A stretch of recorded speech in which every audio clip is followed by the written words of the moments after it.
my framework was very basic. It was Yeah. I either know the person very well, and so I can bet on that person, or I know the space very well. Hmm. So I feel like I can actually help or understand what they're doing. If I didn't meet one of those two criteria, I just felt like I wasn't necessarily like, able to make that investment.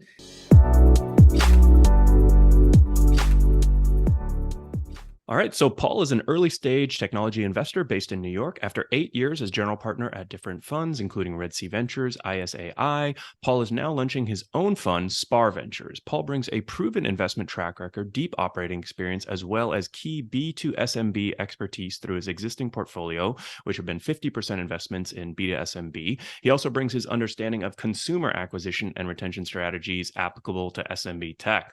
Paul, how are you doing today? Great. How are you doing? All right. Well, I think you might know one of the first questions I'm going to ask you is what is SMB for those who may not know? But Well, I SMB, did manage to get through your bio without messing it up. So I'm already off to a good no, start. I think it's great. So SMB is like small and medium businesses. Okay. So it's going to be like, for me, I think it goes like from even the solo entrepreneur or even the gig worker who Yeah. oftentimes are basically functioning as like a small unit of like, company, Hmm. all the way through like more like medium businesses from that standpoint. And so that's kind of like the nature of companies that I'm interested in.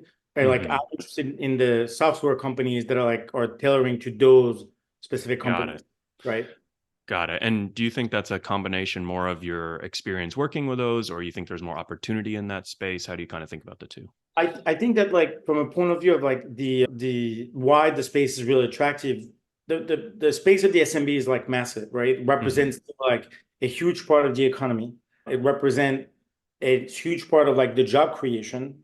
And so I think that like there's a lot of like massive markets into like each of those like, SMB market, like verticals Hmm. that you can imagine, whether it's like HVAC, plumbing, home services, or like other types of like industries. But the other thing that I think is interesting is that, if you think about like where they are right now, a lot of them are still without a lot of like technology, in terms of Yeah. like digital, usage, right? Yeah. The second thing is, I think a big unlock that has happened over the past like 2 years is the fact that historically those were not very attractive markets because the Hmm. cost of acquisition was so high and the average like contract value was like too low to support like having a salesperson trying Got to it. like reach those people.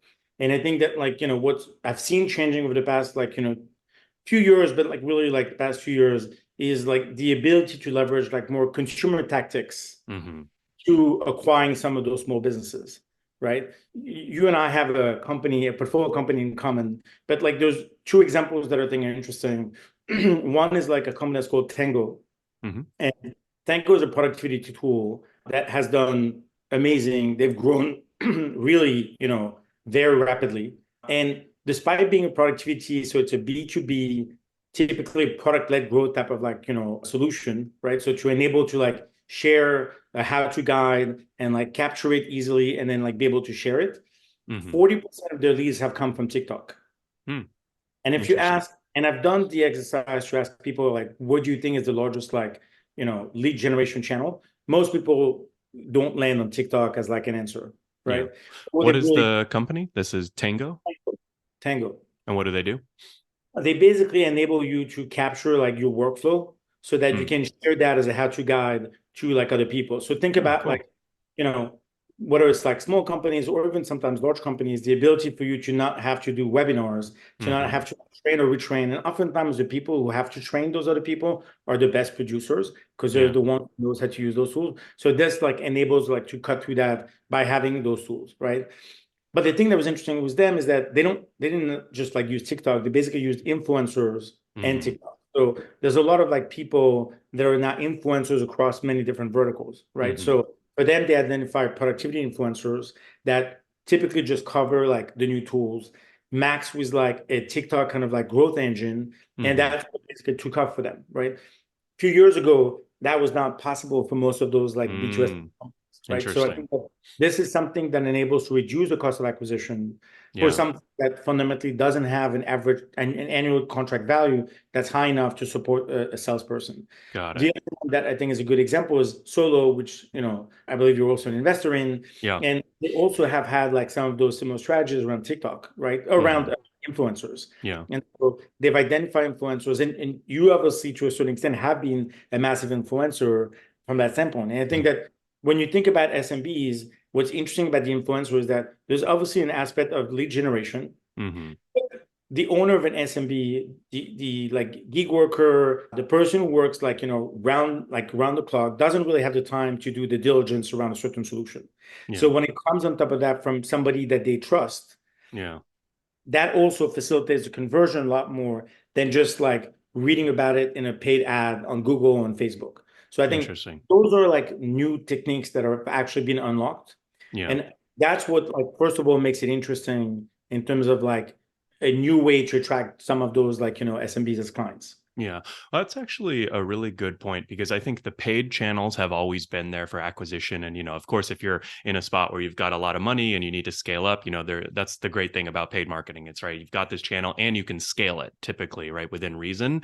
And I think the one thing we've seen with companies like Solo and others is that when you start to look to these alternative channels like influencers or affiliate, you can start reducing that CAC, right? So it's like, hey, we're starting off at 20, to acquire users. And now let's start adding in these other channels, as we start to mature the product, mature the business. So I have actually never, even though it is funny, so I helped Solo set up their affiliate program and, reach out to their first few group of influencers. And I think there's 3 or 4 that are, doing much better than me in terms of affiliate, revenue and generation now than, my rideshare guy business. And I was, even like a couple of them, I was kind of surprised. I was like, oh, wow, they don't have as many, maybe monthly views, but like they have less companies they're talking about. They have maybe a deeper connection with their audience, right? And so when you talk about some new product or highlight something, it really can, be effective. And maybe they get compensated. Maybe it just sort of raises the pie. But yeah, I like that as a sort of strategy for lowering the CAC over time too. Yes. And so I think that those are like new things that I think have emerged and that like more and more B2B companies understand. Mm-hmm. The second Yeah. thing, and I'm not like, I think right now there's a lot of craze around AI as like, a huge area for investment. I think that a lot of the AI companies right now are like getting too much money at too high valuations. So I'm not necessarily like interested in investing in some of those because I want to remain disciplined in terms of the valuation. But I Yeah. do think that when it comes to like small and medium businesses, there's a lot of like AI features that are going to become really interesting. Again, Mm-hmm. those people don't really have the bandwidth, the time. And Yeah. so having some kind of co-pilot element in like their day-to-day work, because they're just making the routes or they're making Yeah. the routes or speaking to their customers, had you facilitate and help them, you can build a lot more interesting products for them than like was in the past. So I Yeah. think 2 unlocks that lately I have felt like are really interesting. And Mm-hmm. that's why I'm excited about that space. Yeah, no, I think AI is a good example. It's obviously there's a lot of hype right now, so I think it's a tricky one because, a lot of things sound good on paper and then in real life, not so doable. Like why is Siri still so bad? Like Apple's a pretty big company and Siri barely worked. It's like creating events and meetings. Like I just had a meeting with a security alarm company and I was like thinking about it. It's like, oh, 8:30 a.m. meeting. I'm like, no one's confirmed it. I checked my email, like no confirmation. I'm like, oh God, is this guy going to show up? And I had to drive to a new house that we're building. And, at 8:20, when I was driving over there, I got a call from the guy and he said, oh, I just realized I added this to my calendar. I'm not going to be able to make it. And like, this is a big security company in LA, like, doing probably millions of dollars, tens of millions of dollars in revenue. And I'm thinking to myself, like, wow, how did this happen? That's kind of crazy. And so I think a lot of people are familiar with that kind of like SMB, tech layer that can be added to optimize a lot of these low hanging fruits, right? Yeah. So that's why I think it's interesting to like leverage the AI. Yeah. Again, that like the technology itself, I think is actually really like, progressing massively. Mm-hmm. And some of the things that, and you're mentioning Siri, some of the things are not possible that were not possible really a few years ago, Yeah. specifically from a language standpoint. But yes, I agree with you. I think that the trickiest thing right now in some of the AI companies is this a feature or is this a Mm-hmm. product we're really building? And if it's just a feature in a market where you already have incumbents, the startup will not have enough time to build the distribution before they're going to be swallowed or competed against by like the incumbent. So the thing that I think is interesting again in some of the SMB market is for a lot of those, you don't necessarily have massive incumbents, technology incumbents that Mm-hmm. just have to like turn on the switch for AI. And Yeah. so it also gives a little bit more the opportunity for a startup to come build a distribution network before basically like having a large company come around. Cool. Love it. Well, I like that we started with, two great examples of companies and some concrete, like I feel very, knowledgeable already and actionable. Let's talk about your background a little bit. So I was on your LinkedIn earlier and you had a lot going on. You're at Equinox for a while and it looks like some investing. When people meet you, or over the years when they've met you, what do you tell them that, they say, oh, hey, Paul, what do you do? What's your answer? I mean, for the past 8 years, I've been doing VC. So usually I speak Okay. to them really bad, like, that like I'm a VC and I manage like a fund, or I was managing a fund when I was a GP at like other funds. So that's Got it. primarily what I tell them. I think that's thing that's interesting was like, for example, companies like Equinox, especially even when you think about like B2B, is Hmm. that it's fundamentally subscription business. Yeah. Uh, and a lot of like the similar like, techniques around like cohorts, Mm. retention, and engagement are like no different than what you see in like, a SaaS, especially when you look at like SaaS for like, small and medium businesses, right? It's like a Yeah. consumer like type of mentality. How do you get them to really use the tool so that they're engaged enough that they're not actually churning? So I think there's a lot of like similarities. So that's also how sometimes I use that background. And some people are big fans of Equinox. So some people, Hmm. no matter what, will ask me, often passes for Equinox. So discounts, but Yeah.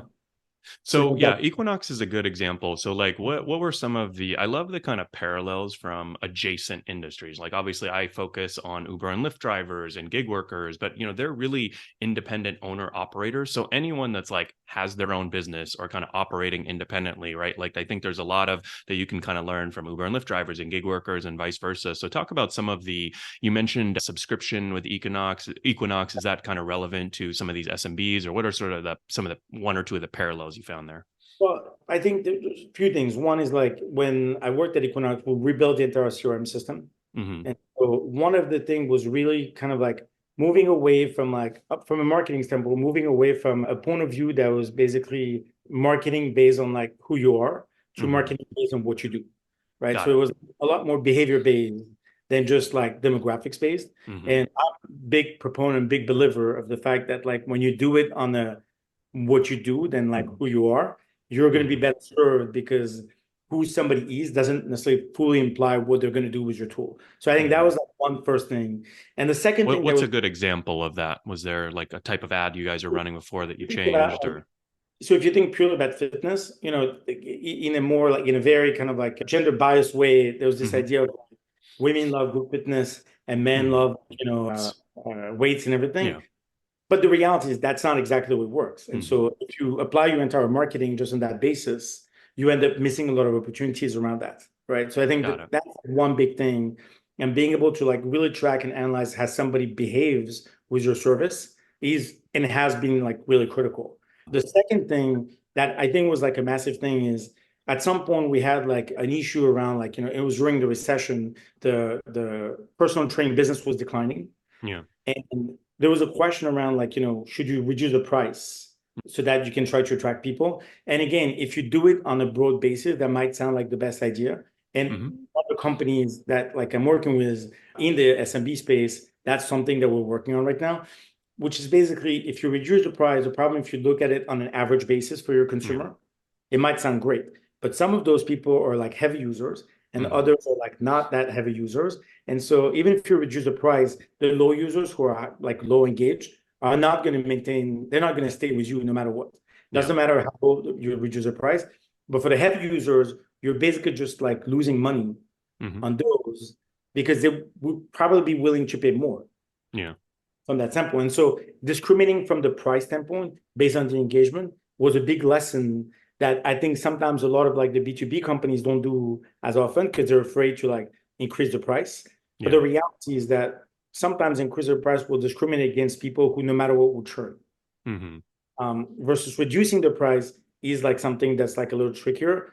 And so even there, I think that like when you set your first price, even in SaaS, to me, I've always been more of the proponent of like setting the price high, even if it means Hmm. discounting a little bit, than setting the price low because the move of increasing the price is a lot harder than removing the discount. Got it. Well, so let's talk about your investing journey a little bit. I think I mentioned you've done, or we talked about you've done some angel investments. You kind of went to the GP route, and then you now have your own fund. So, how have you thought about your, investment journey over the years? I mean, when I started as an angel, I think that for me it was a question more of like testing myself a little bit Mhm. in terms of like seeing like, what works with When the did you make your first angel investment? first was 2011, but really the bulk of the ones that I did started in 2014. Got it.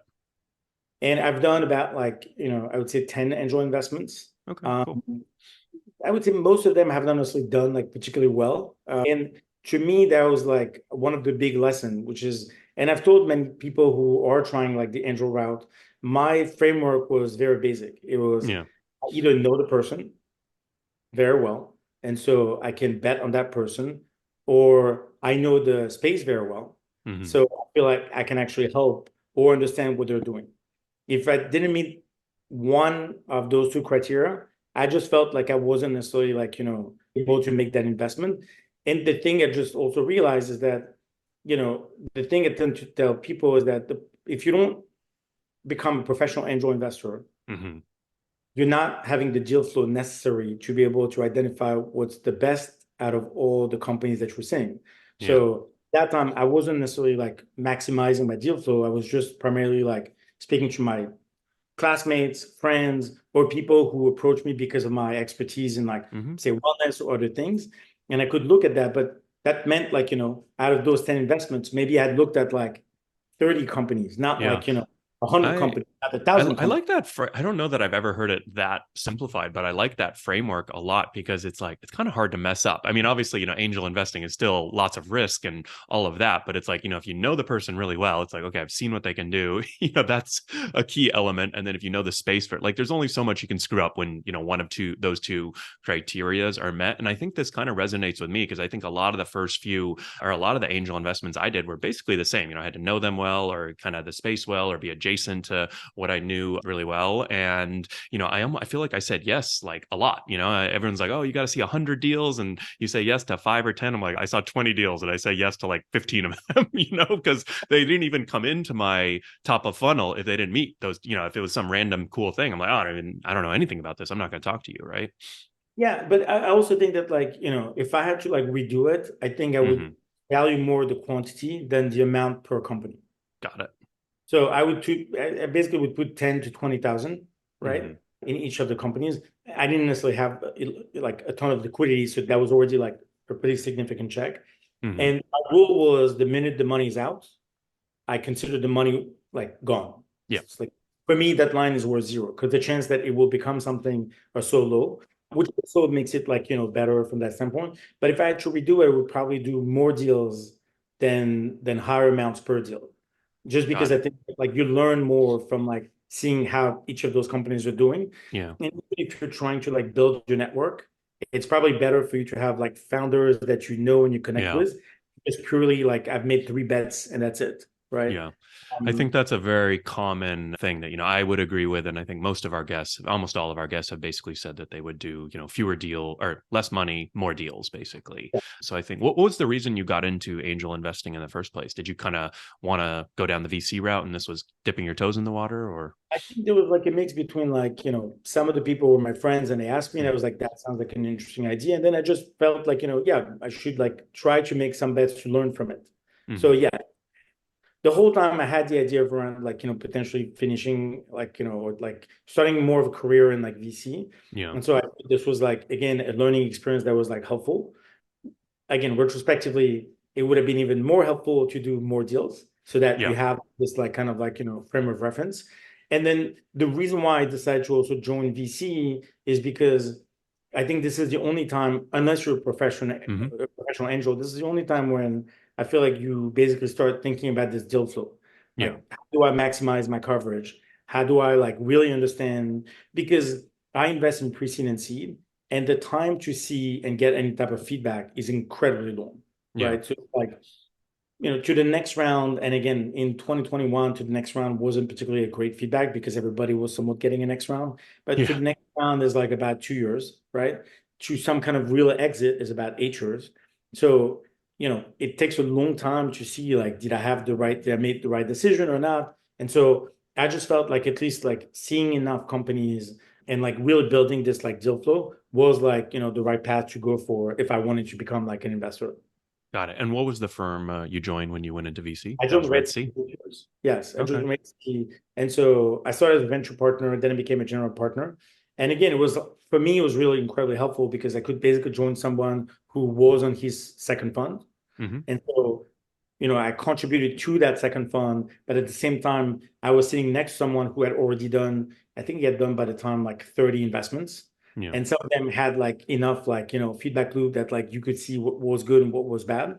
And so that's also why I joined that. Then it was, a very natural thing because it wasn't like we decided that at some point it would be GP. It was more like, okay, we'll work a little bit together and we got to know each other. And then we basically decided to go in together for that fund. Got it. And how many funds is Red Sea up to now? Rutz is on its third fund. So when I Okay. joined, we're still finishing like the first fund. I Hmm. contributed fund two and fund three. And then now we're basically kind of like taking a slightly different direction, mainly because like I really want to be Red Sea is more of a generalist fund. We is Hmm. like sub themes from that standpoint. And I really wanted to be more focused personally within the theme. That's why like, the kind of like B to SMB like market. Got it. Also because I just feel that at some point to be able to support your companies the more focused you are in terms of the Mm. teams, the easier it is for you to build some kind of like support structure for your portfolio companies. Yeah. Got it. So for the new fund, I put together a group of advisors that have experience in product-led growth, SMBs at like very different like companies. And the other thing I put together is kind of like a code like a go-to-market foundation platform. Hmm. Is like agencies that are in growth, content, lead gen, influencer, and brand to help those companies set up the right foundation because go-to-market is the hardest thing when you go to like those small businesses. Yeah. And so these are sort of more referrals or people you've worked with? Because I definitely know that, this is obviously, oh, not obvious, but I think actually, one thing that is very helpful to a lot of these early stage are like kind of like referrals. And I know a couple people who basically do kind of consulting for early stage startups. Colin, my partner on One of the Angels, that's one of the big things he does. And a lot of the times, he kind of makes, really good referrals to people he's worked with, as his experience as an operator. And seems like, I guess I didn't realize just how valuable that could be, but it's like extremely valuable, like good referrals, PR, SEO, product, everything. But for those, the idea is like at some point they might become referrals, but in the beginning they will actually provide like more like audits, brand Hmm. audits, Got it. discussions, one-on-one kind of like, mentorship. Hmm. Because some of those companies are real at the beginning of their go-to-market kind of like strategy. At Yeah. some point, this might become more of like a contractual relationship, but that's not the idea of like just purely like, referring Hmm. them. So Got it's it. more educational in the beginning. I did like one or two webinars with some of those companies, and most of the portfolio was always like in awe of like how much they learned in even just in 1 hour, which I thought was like super interesting.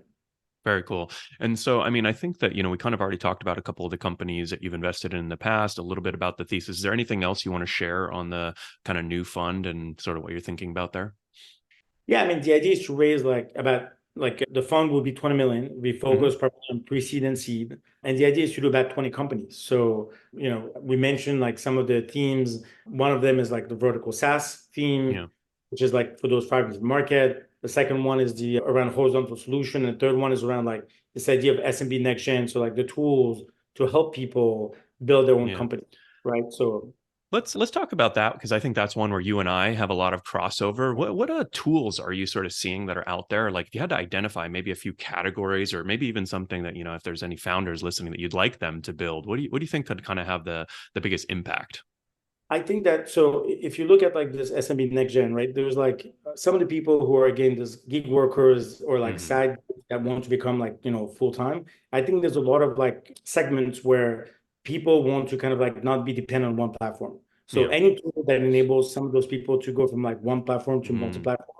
A good example of that is apparel or like clothing resale, right? So a lot of them are usually on one platform, yeah. and having tools that enables them to like do one listing that enables to go Mm, across like 10 platforms is something that like makes them step up in terms of like their revenue and maximize also their inventory. So I think that's like one example. Solo is another example where I think for now they're helping you to optimize your gig work, right? yeah.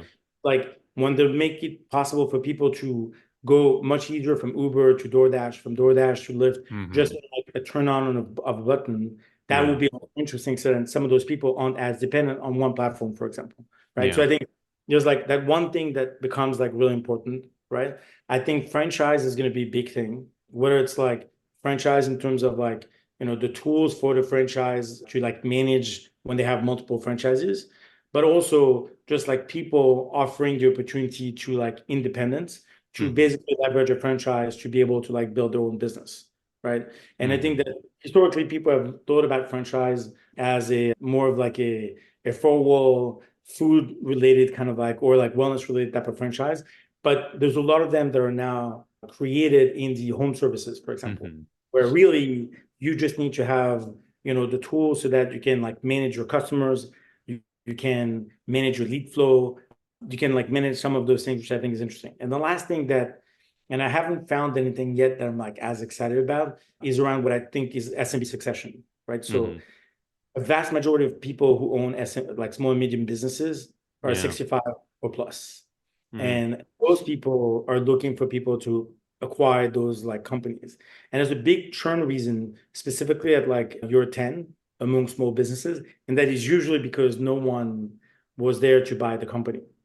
And Hmm. I like there's a comparison that I think is super interesting, which is, right now there's this generational gap between like the boomers and even the millennials who don't have the money or the capex to be able to acquire those businesses. But if you look at a parallel in the single homes, this is what happened. So the next generation did not have enough money to acquire the homes. So what happens, like a bunch of private equity firms like BlackRock and others came, like scooped a ton of single homes and turned them into rentals. And this has become like a really huge industry. And so I Yeah. think like something similar for SMBs is really going to be interesting. So I'm interested there into solutions around brokers. So broker Yeah. marketplaces, because right now a lot of brokers are kind of Yeah. like, it's like a little antiquated in terms of the way they do things. Even something as simple as like, can you give me roughly how much I could expect from my company? It's So funny you mentioned this because I was just helping someone look at this fleet owner business, right? Someone who's renting, multiple cars to Uber and Lyft drivers. And they're this exact, they've been in the industry for 20, 30 years or 65 plus. They're looking to sell and they hired a broker to, put a package together. I'm looking at this package and I'm like, oh my God, it looks like, not great. yeah, To be honest, like what, there's so many moving parts and moving pieces. And I think I'm sure the guy has kids, but they probably wanted to go into more of a sexy field or, tech or whatever, right? And they didn't want to take over their dads. But I mean, it's making money, it's an interesting business. There's quite a lot going on though. So I think that SMB succession is really interesting. And I think it kind of ties into what you mentioned earlier in the sort of tools, the hiring, the getting help, right? Like basically, I think everyone knows, digitizing SMBs, basically, right? Kind of like we already talked about. But I do think that it's sort of like there's probably some combo there. But I like those two categories a lot. And I just looked at one, so I sort of can empathize with. I agree with you. I think that like a lot of the brokers put together packages that are like, again, they don't fully understand your business. They put Right. together as best package as they can. And again, it's not very different than mortgage broker than like apartment brokers. Their goal is to like get you sold as fast as Yeah. possible. They're not trying And I to guess for necessarily. those wondering, you can find a lot of these SMBs. I don't know if you've ever been on Biz by Sell or BizQuest. They're sort of, they have everything from like, laundromats to whatever. And you can look at these and, sign an NDA and take a look and potentially bid on. I think there are a lot of these SMB By type the way, like businesses. there's also been, because we were speaking about influencers, there also have been like a lot of influencers that are basically speaking only about one thing, which is how do you acquire a small business? Yeah. I You don't know how active you are. I looked at your Twitter. I don't know how active you are, but I feel like there's a bunch of these SMB guys now and girls on Twitter now that are talking about, starting little mom and pops or buying or taking over or absolutely. new ideas. So yeah, it's And cool. I think if I was a little younger and had a little more energy, I might be dive in, but some of them want to have their own business, but it's like very different between like acquiring something that's profitable and like starting a company from scratch. So I think for a yeah. lot of them, it is like attractive to think about that. And even for those people, like my last investment is called Share Willow, which Hmm. is helping small businesses set up profit sharing. Mm, And again, that's yeah. something that not everybody knows, but for even for like, people who don't have any employees, when you do the tax deferred profit sharing, this can be like much better than any type of 401k plan that you set up for yourself. Yeah. And so, I think that like bringing also some of those solutions. And then when you add to that the SMB influencers who are speaking a lot about how to maximize your money beyond acquiring the company, like I think a lot of like convergence like that also. Yeah. All right. Well, selfishly, I'm going to totally be on your page now because I think a lot of the things you mentioned would help me in my business with the rideshare guy. I've got a lot of my contributors, they see a video is doing really well and they're like, hey, can I get a little bonus or a little rev share on the ads? And, so it's very difficult though to set a lot of this stuff up, when you're kind of a smaller size, a solo person or you've got a small team. So I think these are all really cool categories and maybe we'll have to share a few deals on this side. So really appreciate you sharing your journey, everything, your kind of take on some of these theses. Anything else you want to mention before we sign off here? Where can people find you? Or I guess we'll leave links to some of the companies we mentioned like Solo and Tango, and maybe your LinkedIn and the fund information for SPAR. Yes, that sounds great. I mean, again, you can ping me directly. Happy to take like cold emails at like paul@sparventures.com. But I'm assuming you also add the email. And yeah, feel free to reach out to me. Cool. Thanks, Paul. Awesome.